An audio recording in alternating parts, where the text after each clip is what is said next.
Hi everyone, I'm in Coed y Brenin today.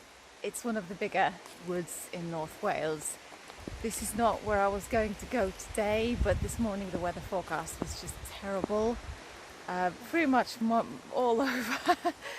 And Coed y Brenin is it's like that place where you can come when the weather is just unbearable, when the wind is raging, when it's raining heavily, and you just know that you are still going to be okay. And I think it might be the case today. So it's a very famous copper mine called Glasdir in this area. So we're going to do this trail, and we will look for Glasdir levels, but we will also look for a couple of other random old levels as well. So, well, join me and let's hope that it doesn't rain too bad. There wouldn't be a mine without water. Really steep banks, but we're going down.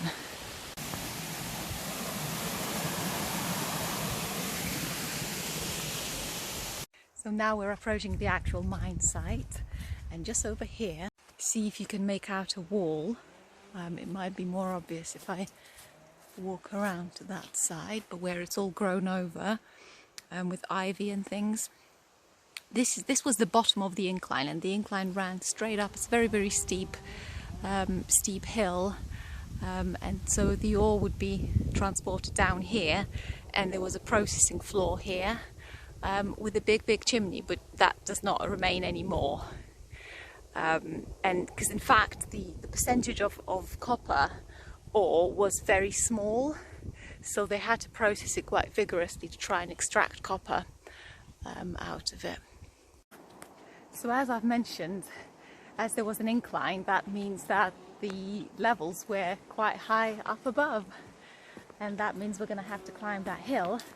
But as I'm climbing, I'm going to tell you a story of why this mine is actually quite important. So, as I've said, because the percentage of copper wasn't actually that high, they really struggled to get the copper out of it.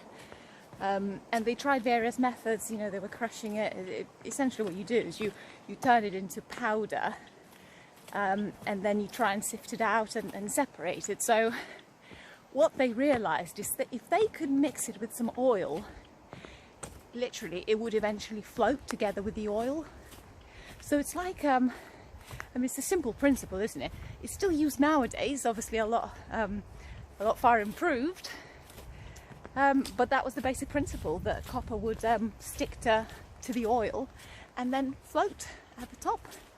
Clever, isn't it? Oh, look at that! Little bilberries, like a wild blueberry.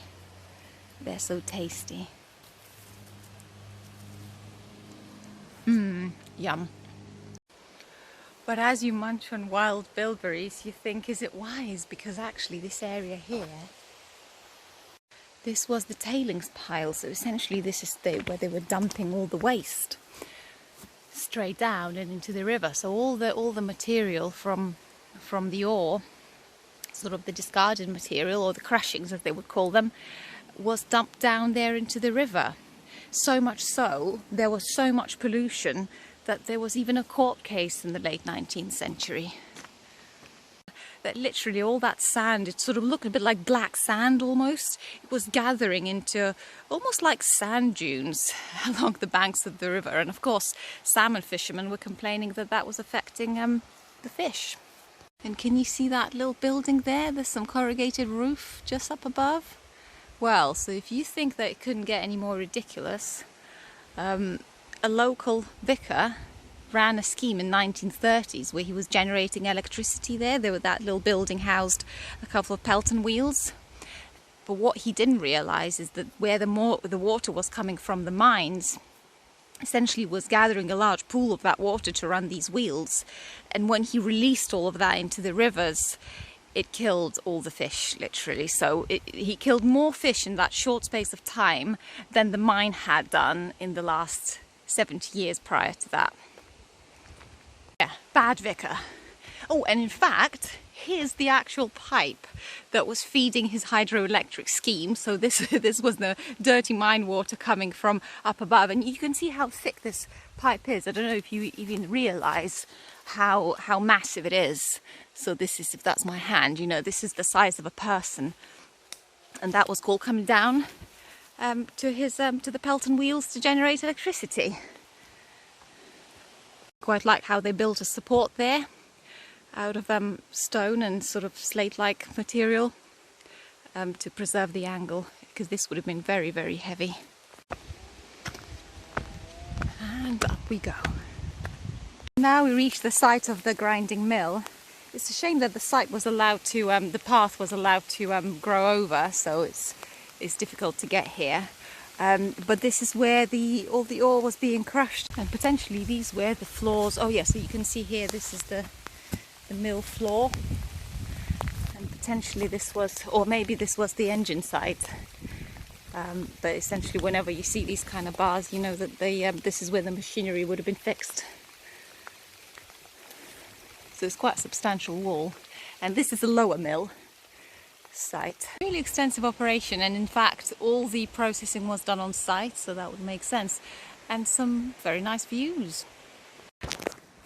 So as the ore was crushed into the finest form called pulp, it would end up in these barrels, and actually we can still see, can you still make out, there's these round barrels, and in fact that one still has some material within it. Yeah. And they're wooden, so they're not going to last that long. Eventually they will be gone. That's where the main path goes.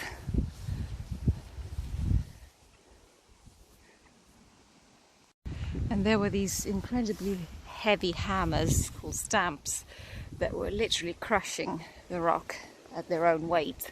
And I think this was the wheel pit that was driving them. Just here you can see that sort of shape. And they're looking up. That's where the ore would have come in. There's a channel in the wall, and it would have come down all the way. And where we saw these over down there, we saw these barrels for the pulp, for the processed material. Well, there's this big spoil heap ahead. It runs all the way down to the stream below. Now you can still see where the adit runoff would have been, so the channel there, but it doesn't actually come from here. It curves around, goes along, and then we see where it comes from. And I think it goes there. Oof, the trees are very wet. Yeah, there's another channel here. There's a little bit of old rail there, just offered as some evidence. And there's another runoff channel. Let's see if we can access the adit, which I do believe that the adit might be blocked up. But yet again, we need to check. There's a good amount of water actually here. So that would suggest that it's still, you know, there's some life out there. Unfortunately, the adit itself is completely blocked up, but what we can see is a little bit more of that hideous pipe that we saw earlier. Look at the size of that. And it's sort of just going diagonally through the adit. It would look like there would still be an entry, but actually it is completely blocked up, unfortunately. And you could almost feel still some cold air coming through, but there's no gaps. There's just a ton of rubble that clearly that has been subject to a big collapse. Yeah, so a great shame about the collapsed adit. At the time, this adit actually would have drained quite a bit, because originally it wasn't here, so there was a shaft, and all the material was mined through a shaft, which ran 150 meters. So it actually went below the sea level. So this, yeah, they were huge workings, but we can't access the deep adit, I'm afraid. That's one great stream. I'm standing on top of the bridge, but look at those rocks there. Isn't that fantastic? Well, since there isn't much by way of underground exploring at Glasdir mine, let's try and find some levels elsewhere. It's raining really heavily now, but I've just found this path in the woods and I believe there is a mine somewhere here. If it's a trial or a level as part of a larger mining area, but let's see if we can find it in the first place. Yeah, I mean, it's looking good. There's definitely a track, an old track of all sorts. Interesting, that looks like an old track, like a miner's track of some sort. Yeah, let's see. So the level wasn't actually up on the hill, but what I'm now thinking is that actually it might be there, just at the bottom by the path. Just where the map sometimes doesn't have quite a bit of space to pinpoint the level. Looking at the old maps, it sort of looks like it's right by the path. So now it's just a case of finding that level somewhere hiding by the... Could this be it? Oh my god, I literally descended down that hill right where it was.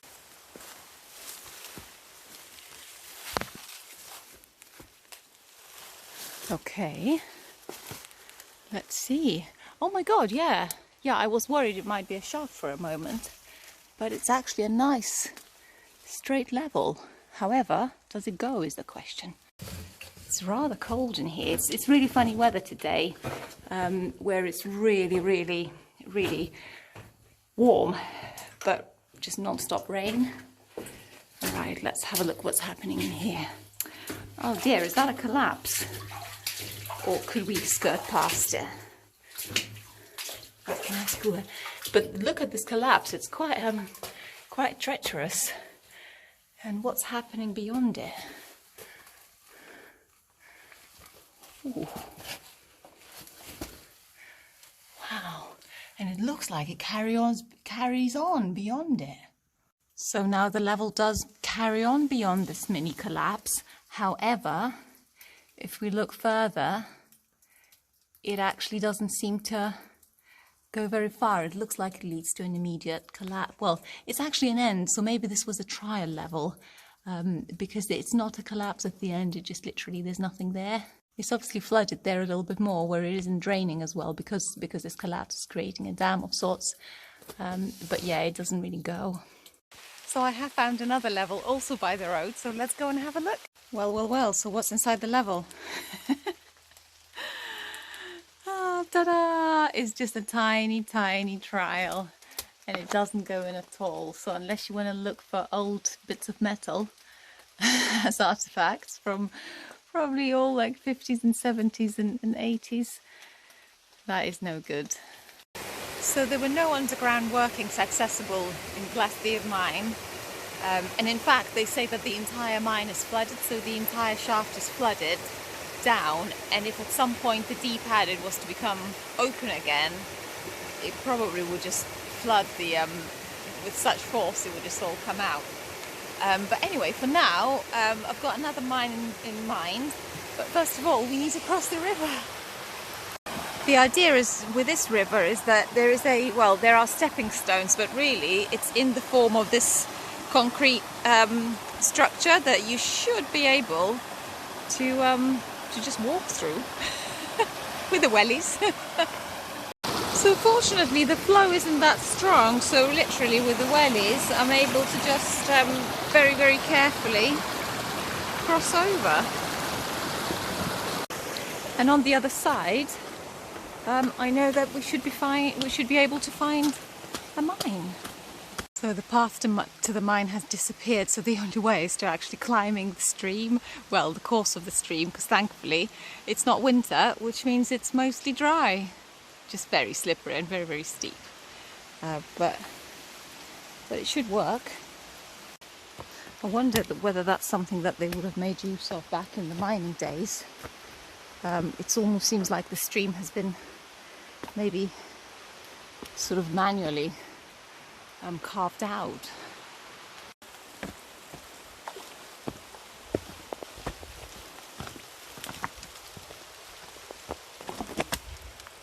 difficult job in winter.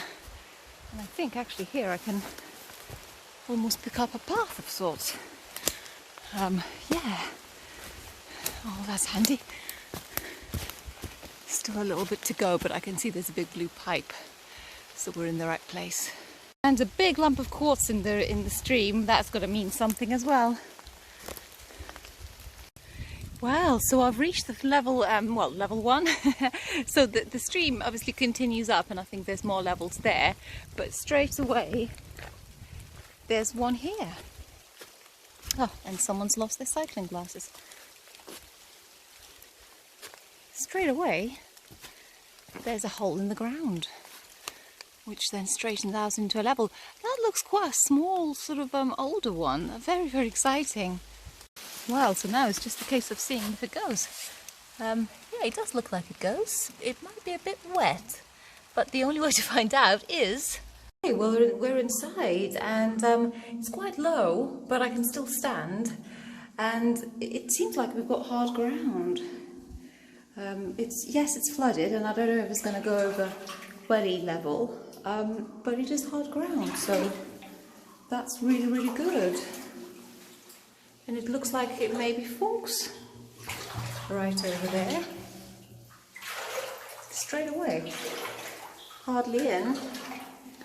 And there's already choice. I quite like that sort of intersection. So I would normally always say go left, but I'm not sure if this one to the right even goes at all, or if it's just a bit of a dead end. Yeah, oh, and the echo. Yeah, so this one doesn't go. So looks like left is the only option. But that echo still continues. So I wonder if this one goes. But it does get shallower. Oh, yes, it goes, and it meanders nicely. But look at the rock, completely bare. I mean, that's not a good... There's not a single vein of anything. It's quite depressing. It just sort of looks quite grim. Oh, hello, yeah, so they went in there a little bit. I guess there is a bit of a maybe quartz vein, but hardly that.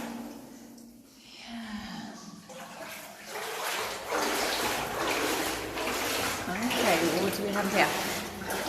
Yeah, so there is a little bit of quartz, so they were chasing something, that there was hope there. Maybe that's just an old sleeper.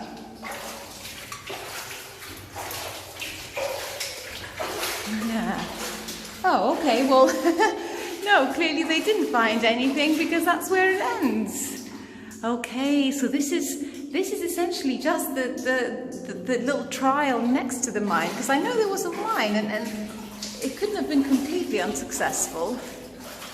But yeah, how depressing. I've never seen such bare rock. You normally find something at least. We're climbing off the stream a little bit higher up. There's that one, which is just a pool of flooded water. Doesn't seem to go anywhere, but I've noticed there might be some levels or shafts over there as well. Let's have a look. What do we have here? Aha, so they ran a shaft here. Oh my god, look at that. I wonder, because it just looks like it goes down and down and down, but doesn't actually go anywhere. I wonder whether that was just a trial shaft and they didn't really manage to go very deep. Whether they actually, didn't find anything and just drove a shaft right down and just backed out and that's it. Because I can't see a level, I can't see anything down there, although it's not flooded either. Yet another level up from the stream, and I think I can see more workings. The stream really shallows out here. You can just cross it. And the whole area is quite flat, so let's see if this is actually another shaft. Oh yeah. Oh my god, but look at the width of it. Wow, they really went for it. And I don't think my torch is gonna do anything for it, but it's sort of slightly inclined and and it just disappears down, and I didn't even know how deep that goes. My God. Wow, and so wide and sort of slightly square. I wonder whether it's because the rock just would otherwise give up, and they had to do it that way. Oh my God. Well, so that's the end of this explore. Thanks for joining me today in the woods, in the rain. And join me soon for more. Take care. Bye.